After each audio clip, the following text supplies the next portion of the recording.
নতুন ব্যবস্থাপনায় বদলে গেছে দেশের একমাত্র রাষ্ট্রায়ত্ত লিকার উৎপাদনকারী প্রতিষ্ঠান কেরো অ্যান্ড কোম্পানি। দক্ষ ব্যবস্থাপনা, নতুন পরিকল্পনা আর কঠোর নজরদারিতে বন্ধ হয়েছে চুরি আর দৌরাত্ম্য। গেল অর্থবছরে প্রায় 120 কোটি টাকা মুনাফার পথে এই প্রতিষ্ঠানটি।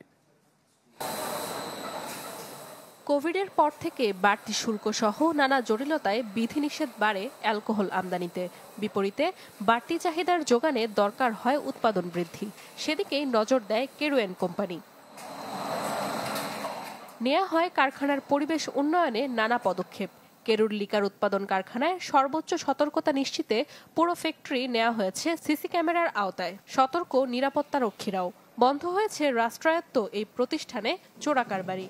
এতদিন ড্রামে করে কান্ট্রি লিকারে পানি মেশানো হলেও মাদকদ্রব্য নিয়ন্ত্রণ ও পরিবেশ অধিদপ্তরের অনুমোদনে গেল 22 মে থেকে বোতলজাত করা হয়েছে কেরুর কান্ট্রি লিকার। আগে আমরা ফরেন লিকার ম্যানুয়ালি উৎপাদন করতাম, এখন আমরা অটোমেশনে উৎপাদন করছি। আমাদের ফরেন লিকার এবং আশেপাশে যে ইউনিটগুলো ছিল এতে যেরকম চুরি চারটা হতো, এখন তার চেয়ে অনেকটা উন্নত হয়েছে। যেহেতু বাজারের চাহিদা পূরণ করতে পারছি, এখানে কোম্পানি একটা বড়